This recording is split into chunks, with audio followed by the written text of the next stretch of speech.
Welcome guys. आज की spoken English की डे 17 क्लास में आपके लिए लेकर आए हैं कुछ बहुत ही रोचक सेंटेंस। तो चलिए चलते हैं अपने पहले सेंटेंस की तरफ। अब मुझे जाने दो यार। अगर हमें ये कहना है कि अब मुझे जाने दो यार, तो इसे कैसे कहेंगे? इंग्लिश में कहेंगे इसे नाउ लेट मी गो फ्रेंड। नाउ लेट मी गो फ्रेंड। अब मुझे जाने दो यार।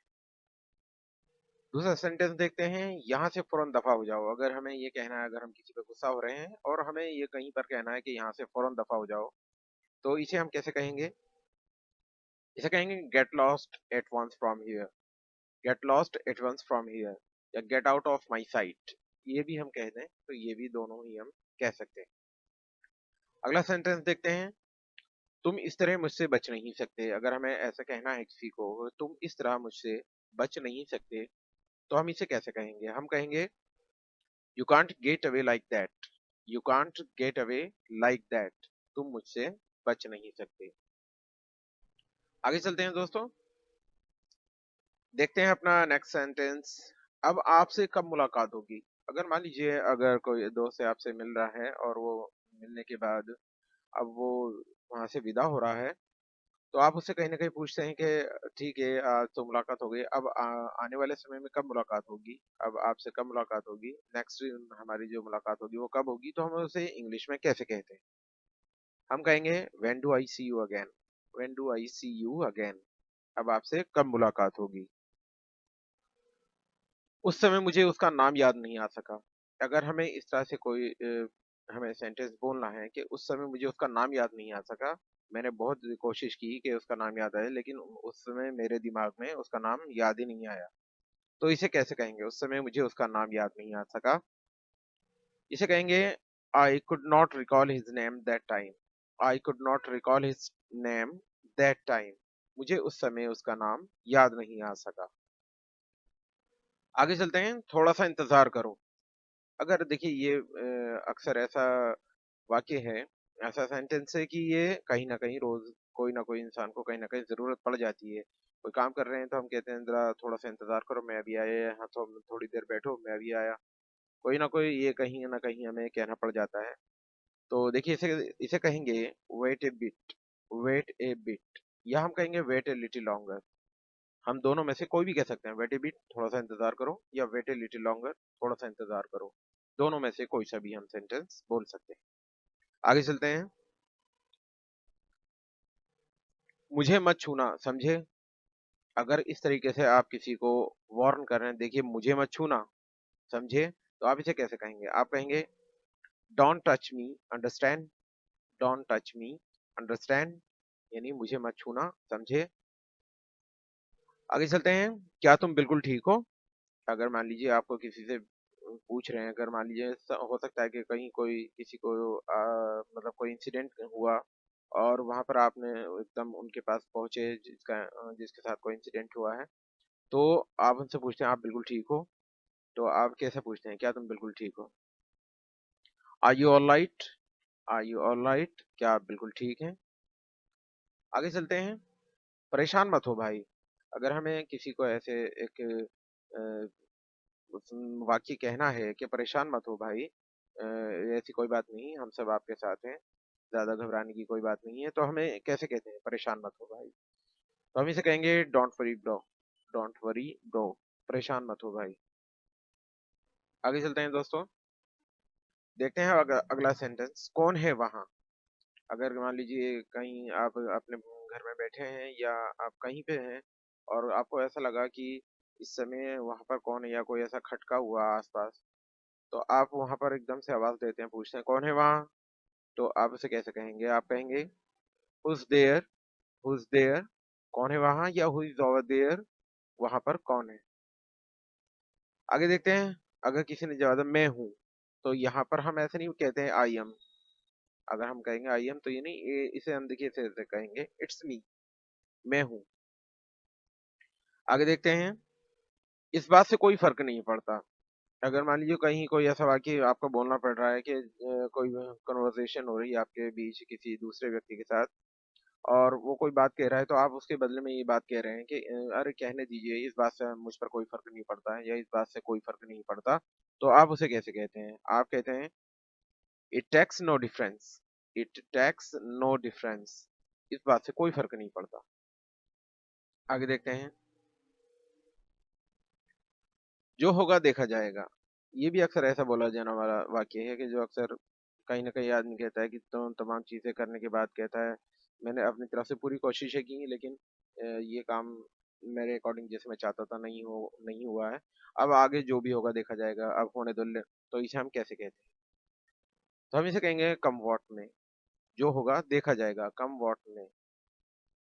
आगे देखते हैं, आप अपने होश में तो हो। अगर मान लीजिए कोई आपसे बात कर रहा है और वो इस तरह से बात कर रहा है, कोई मान लीजिए एक आउट ऑफ सेंस, तो आप उसे कहीं ना कहीं ये कहते हैं कि आप अपने होश में तो हो, जानते हो क्या कह रहे हो। तो आप उसे कैसे कहते हैं? आप अपने होश में तो हो। आप कहेंगे are you in your senses, are you in your senses, क्या आप अपने होश में तो हो? इसके जिम्मेदार आप ही हो। अगर हमें इस तरीके का वाक्य कहना पड़ जाए कि इसके जिम्मेदार आप ही हो, तो इसे किस तरह से कहते हैं? इसे कहेंगे you are responsible for it, you are responsible for it, आप ही इसके लिए जिम्मेदार हो।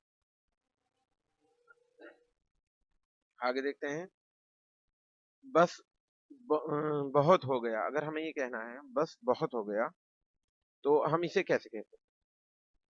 इनफ इज इनफ, बस बहुत हो गया, अब आगे मत बोलिए, या आगे जो भी आपको कहना है वो आप कह सकते हैं, लेकिन इतना सा जैसे कहते हैं कि बस बहुत हो गया, अब ज्यादा बोलने की जरूरत नहीं।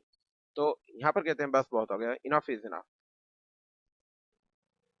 यही सही समय है। अगर हमें ये कहना है कि इस काम को करने का यही अब बिल्कुल उचित समय है, सही समय है, तो आप इसे कैसे कहते हैं? आप इसे कहते हैं दिस इज हाई टाइम, यही सही समय है, जो आपको करना है कर लीजिए, यही सही समय है, दिस इज हाई टाइम। अगर तुम मुझे पकड़ सकते हो तो पकड़ के दिखाओ, या हम कहते हैं अगर तुम मुझे पकड़ सकते हो तो पकड़ लो।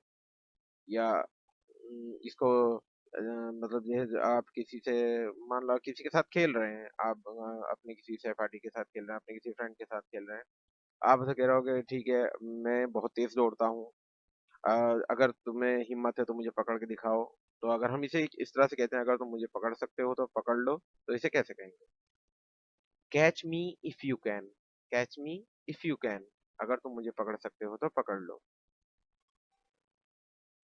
आगे चलते हैं, बोलो जो बोलना है। अगर मान लीजिए कोई आया आपके पास और वो कुछ कहना चाहता है और आप उसकी बात जो है थोड़ा देर से सुन रहे हैं, और उसके बाद आप कहते हैं अच्छा ठीक है अब मुझे अब समय मिला है, अब ठीक है बोलिए जो बोलना है। तो आप उसे कैसे कहते हैं? बोलो जो बोलना है। तो आप कहेंगे speak out what you want, speak out what you want, जो बोलना चाहते हो बोलो। आगे देखिएगा, गाड़ी थोड़ी आहिस्ता चलाओ। अगर मान लीजिए आप किसी के साथ बैठे हैं, किसी कार में कोई ड्राइव कर रहा है और आप उसमें सफर कर रहे हैं, तो आपको लग रहा है कि कहीं न कहीं गाड़ी की स्पीड बहुत ज़्यादा है, आउट ऑफ कंट्रोल हो सकती है। तो आप कहीं न कहीं ड्राइव करने वाले व्यक्ति से कहते हैं कि गाड़ी थोड़ी आहिस्ता चलाओ। तो आप इसे कैसे कहेंगे? गाड़ी थोड़ी आहिस्ता चलाओ। आप कहेंगे ड्राइव स्लोली, आप गाड़ी थोड़ी आहिस्ता चलाओ। सामने देखो, तो इसे कैसे कहेंगे? सामने देखो। ऐसा होता है कि कभी गाड़ी ड्राइव कर रहे होते हैं, तो कभी मोबाइल में ड्राइव करने वाला व्यक्ति कभी मोबाइल में भी देख रहा होता है। तो ये चीज़ नहीं करनी चाहिए गाड़ी चलाते समय। कोई भी मोबाइल वगैरह यूज़ नहीं करना चाहिए और आपका पूरा ध्यान रोड पर होना चाहिए, अपनी गाड़ी के ड्राइव करने पर होना चाहिए। तो कहीं न कहीं आप कहते हैं बार-बार अगर कोई देख रहा है मोबाइल में या इधर-उधर देख रहा है, तो आप इसे कह सकते हैं कि सामने देखो, सामने देखकर गाड़ी चलाओ या सामने देखो। तो आप इसे कैसे कहेंगे? आप कहेंगे लुक अहेड, लुक अहेड, सामने देखो। आगे चलते हैं, बाहर ही इंतज़ार करो। अगर हमें किसी से कहना है कि आप जो है यहाँ बाहर ही बैठे रहो, बाहर ही इंतज़ार करो, मैं अभी आता हूँ। तो आप उसे कैसे कहते हैं? आप उसे कहेंगे वेट आउटसाइड। बहुत छोटा-सा वाक्य है, वेट आउटसाइड, बाहर ही इंतज़ार करो। शांत रहो, ये भी बहुत छोटा-सा वाक्य है, शांत रहो, तो इसे आप कहते हैं कीप क्वाइट, शांत रहिए या शांत रहो। हिलना मत। अगर किसी से कहना है आपको हिलना मत, तो आप इसे कैसे कहते हैं? तो आप उसे कहते हैं डोंट मूव। हिलना मत, डोंट मूव। आगे चलते हैं दोस्तों। तैयार हो जाओ। अगर मान लीजिए आपको कहीं जाना है और आप के साथ और कोई भी जा रहा है, आप उससे कहते हैं कि जल्दी से तैयार हो जाओ, बस अब हमें निकलना है। तो तैयार हो जाओ, इसके लिए क्या कहेंगे? इससे कहेंगे गेट रेडी या बी रेडी। गेट रेडी या बी रेडी, इन दोनों में से कोई भी एक वाक्य आप कह सकते हैं, उसका मतलब ये हो जाएगा तैयार हो जाओ। कितना प्यारा मौसम है। अगर जैसे मान लीजिए आपको मौसम कभी कभी बहुत सुहाना हो जाता है, तो आपको कहना है कि आप कह रहे हैं कि कितना प्यारा मौसम है, आज तो मौसम बहुत प्यारा है। मतलब कितना प्यारा मौसम है, आप जो है उसे देख रहे हैं, आप बता रहे हैं। तो आप उसे कैसे कहेंगे? आप कहेंगे what a pleasant weather. What a pleasant weather, कितना प्यारा मौसम है। क्या तोड़ दिया तुमने? अगर मान लीजिए आप कहीं बैठे हैं और आपको लगा कि अंदर किसी बच्चे ने या किसी ने कोई खेल रहे हैं और कोई सामान या कोई फ्लावर वास वगैरह तोड़ दिया है, तो आप एकदम से पूछते हैं, आवाज आई आपको, तो आप पूछते हैं क्या तोड़ दिया तुमने? तो इसे क्या तोड़ दिया तुमने, इसे आप कैसे कहेंगे? आप कहेंगे व्हाट डिड यू ब्रेक। आपने क्या तोड़ दिया है, या क्या क्या तोड़ दिया आपने या तुमने? What did you break. उसके बाद देखते हैं दोस्तों, आप पागलों जैसी बातें कर रहे हो। अगर ऐसे कहना है कि आप तो पागलों जैसी बातें कर रहे हो, अरे बात करनी है तो सही से करो, आप ये क्या उलट सुलट बातें कर रहे हैं। तो आप कहते हैं कहीं ना कहीं आप पागलों जैसी बातें कर रहे हो, तो आप इसे कैसे कहते हैं? आप कहेंगे you are talking nonsense. You are talking nonsense. आप पागलों जैसी बातें कर रहे हैं, आप अहकमाना बातें कर रहे हैं, यानी बेवकूफी वाली बातें कर रहे हैं। बिल्कुल। अगर आपको ऐसा कहना है बिल्कुल, तो आप इसे क्या कहेंगे? एब्सोल्युटली। एब्सोल्युटली यानी बिल्कुल। कितनी शर्म की बात है। अगर आपको ये कहना है कि कितनी शर्म की बात है कि मुझे ये सुनने को मिला, मुझे कितनी शर्म की बात है कि तुमने अभी तक ये कार्य नहीं किया। कितनी शर्म की बात है कि तुमने उसके पैसे नहीं लौटाए। कहीं भी इस तरह की बहुत सी चीजें होती हैं, लेकिन ये एक छोटा एक सेंटेंस है कि ये बात कहीं ना कहीं आदमी कहता है कितनी शर्म की बात है। तो इसे हम कैसे कहेंगे? इसे कहेंगे what a shame. What a shame, कितनी शर्म की बात है। तो गाइज ये थी आज की हमारी क्लास स्पोकन इंग्लिश की डे 17। गाइज ये क्लास आपको कैसी लगी कमेंट करके ज़रूर बताइएगा। अगर मेरे चैनल पे आप नए हैं तो प्लीज़ चैनल को सब्सक्राइब करके बेल आइकन को दबाना मत भूलिएगा, ताकि आने वाली नई वीडियोस की नोटिफिकेशन आपको सबसे पहले मिल सके। आपका अपना कीमती समय देने के लिए आपका बहुत बहुत धन्यवाद।